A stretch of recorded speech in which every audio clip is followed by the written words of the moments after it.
I moved into the quiet neighborhood of Willow Creek because I wanted peace, solitude, and a place where I could finally focus on my freelance art career. The place looked perfect. A line of old houses surrounded by maple trees, their leaves whispering softly whenever the wind brushed through. But peace, I learned too late, can be deceiving.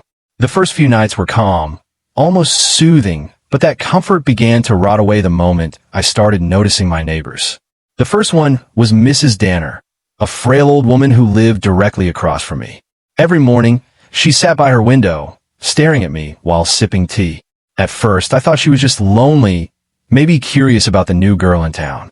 But then, one night around 2 a.m., I woke to see her silhouette standing outside my living room window, motionless, her eyes fixed on me through the glass. My heart froze. I shouted, "What are you doing?" But she didn't move. She just turned her head slightly to the side, unnaturally slow, and smiled. When I called the police, they came and checked her house, only to find it empty. "Nobody's lived here for 2 years," the officer said. I stared at the darkened window, realizing the curtains were gone, just bare glass staring back at me. That was the first neighbor. The second was a man named Carter, friendly, good-looking, and always offering to help me carry groceries. He lived next door and seemed normal enough. Until one evening, I heard tapping on my walls. It wasn't just one sound. It was like someone knocking from inside the walls, following me from room to room. When I confronted Carter about it, he smiled nervously. "These houses are old," he said. "They make sounds." But that night, I heard whispering, muffled, close, coming from inside the vent near my bed. I pressed my ear to it, and I swear I heard my name. Emily, it was his voice.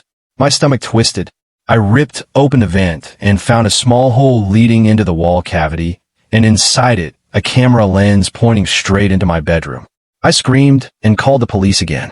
They arrested Carter, and it turned out he had wired small holes all around his house, even drilled through the wall connecting our homes. The footage they found on his computer, I don't think I'll ever forget it.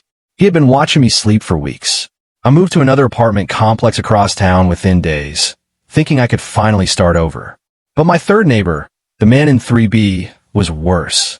He was quiet, reclusive, and always smelled of bleach when we passed in the hallway. He never spoke, just nodded. One night, while taking out the trash, I saw him dragging a large, black garbage bag down the stairs, leaving a wet trail behind. The next morning, a foul stench filled the corridor.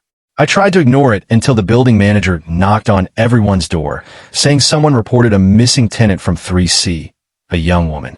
Later that night, I couldn't sleep. I kept hearing scraping sound from above. I looked up to see a dark leak spreading across my ceiling. The smell hit me hard.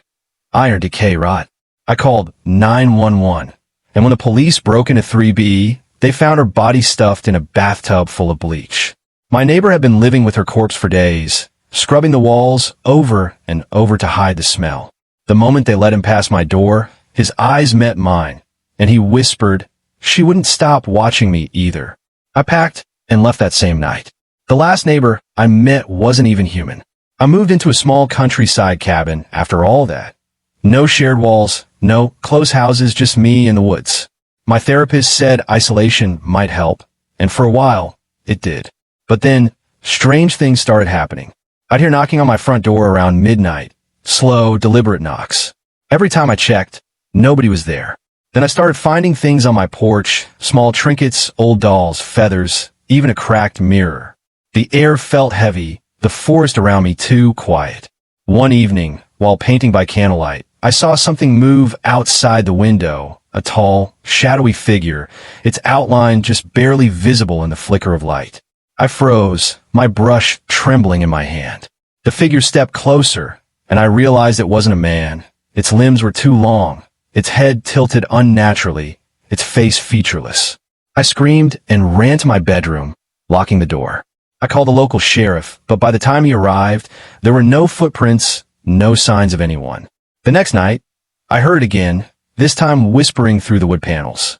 "We watch you, neighbor." The power went out, and in the darkness, I saw its hand, pale and bony, slide down the window pane.